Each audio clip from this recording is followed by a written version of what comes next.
warahmatullahi wabarakatuh. Halo teman-teman semua, perkenalkan nama saya Maroh Chelsea Alena dengan NIM 12511620688. Saya dari Prodi Bimbingan dan Konseling Pendidikan Islam, Fakultas Tarbiyah dan Keguruan Universitas Islam Negeri Sultan Syarif Kasim Riau.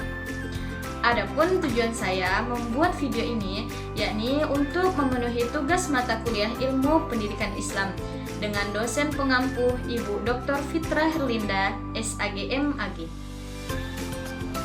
Baiklah, di sini kita akan melanjutkan tentang pembahasan kita yang tadi, yang mana saya akan membahas mengenai prinsip-prinsip pendidikan Islam. Pada kesempatan ini saya akan membahas 8 prinsip pendidikan Islam. Adapun prinsip pendidikan Islam yang pertama yang akan saya bahas adalah berlandaskan tauhid. Maksudnya di sini tauhid berarti meyakini bahwa Tuhan satu-satunya hanyalah Allah, tiada Tuhan selain Allah. Di mana pendidikan Islam ini tauhid menjadi dasar utama karena semua ilmu berasal dari Allah Subhanahu wa taala.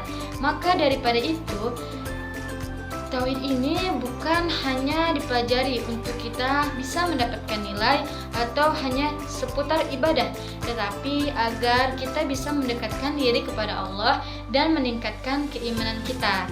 Di sini juga tauhid menjadi tiang utama bahwa Allah adalah satu-satunya Tuhan. Kita harus memiliki keimanan, ketakwaan yang baik dan bisa menggunakan hal-hal yang baik sesuai dengan ajaran Islam. Adapun prinsip yang kedua yaitu ilmu yang bermanfaat, baik itu di dunia maupun di akhirat.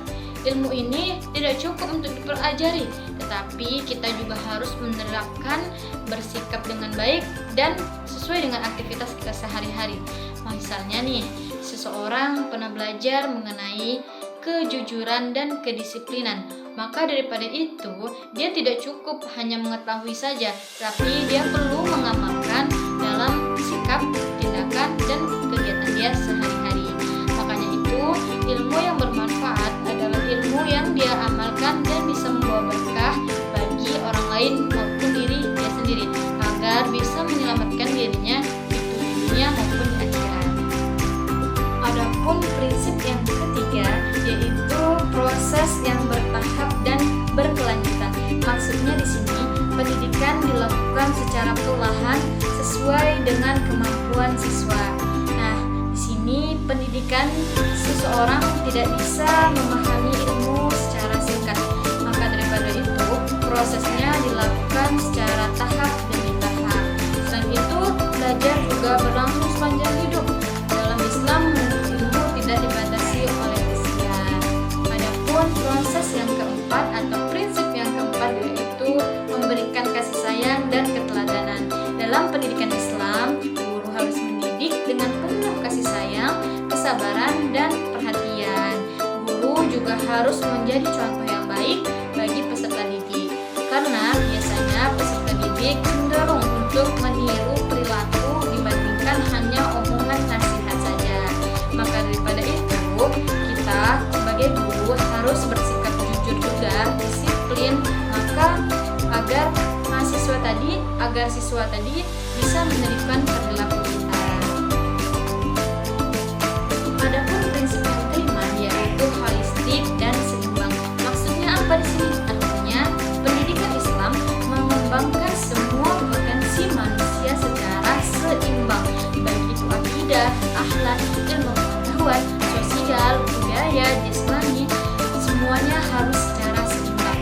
Jadi pendidikan Islam tidak hanya fokus pada satu kecerdasan otak saja, tetapi juga memperhatikan akhlak dan kesehatan jasmani manusia agar bisa menjadi pribadi yang seimbang antara dunia akhiratnya.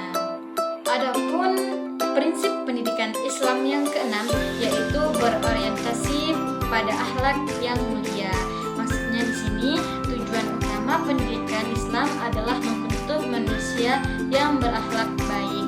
Akhlak mulia seperti jujur, sopan, menghormati orang tua, bertanggung jawab, dan peduli pada sesama harus diterapkan dalam kehidupan sehari-hari. Dalam Islam, orang yang berilmu tetapi tidak memiliki akhlak yang baik dianggap belum sempurna pendidikannya. Adapun prinsip yang ketujuh yaitu kontekstual dan relevan. Maksudnya pendidikan Islam harus mampu mengikuti perkembangan zaman tanpa meninggalkan nilai-nilai keislamannya. Misalnya nih, pada saat ini kan berkembang teknologi yang sangat cepat, maka pendidikan Islam harus bisa memanfaatkan teknologi ini untuk hal yang positif seperti belajar, menyebarkan dakwah melalui ceramah, dan mencari informasi yang bermanfaat. Jadi, pendidikan Islam tetap relevan dengan kebutuhan zaman. Tibalah pada prinsip pendidikan Islam yang ke-8, yaitu berorientasi pada tujuan ilahiyah. Maksudnya di sini tujuan pada akhirnya yaitu agar kita bisa lebih mendekatkan diri kepada Allah Subhanahu wa taala, agar memperoleh kebaikan dunia dan akhirat. Semua ilmu yang kita pelajari di pendidikan Islam itu harus membawa manusia menjadi pribadi yang lebih taat kepada Allah, lebih beriman, serta memiliki kehidupan dunia dan akhirat yang baik. Nah, dari 8 prinsip pendidikan Islam tersebut dapat kita pahami nih bahwa pendidikan Islam ini bukan hanya mengajarkan ilmu pengetahuan dunia saja, tetapi agar bisa membentuk iman, akhlak, serta kepribadian manusia menjadi lebih baik.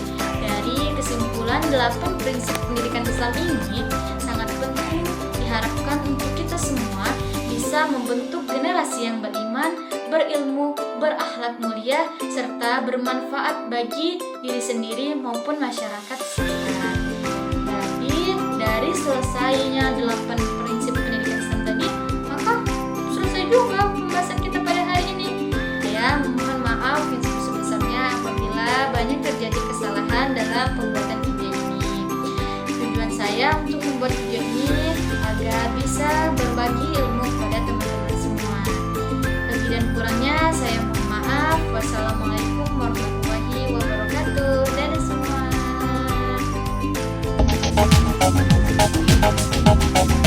Dale a tu cuerpo alegría Macarena, que tu cuerpo para dar la alegría y cosas buenas. Dale a tu cuerpo alegría Macarena, Macarena. Dale a tu cuerpo alegría Macarena, que tu cuerpo para dar la alegría y cosas buenas. Dale a tu cuerpo alegría Macarena, Macarena.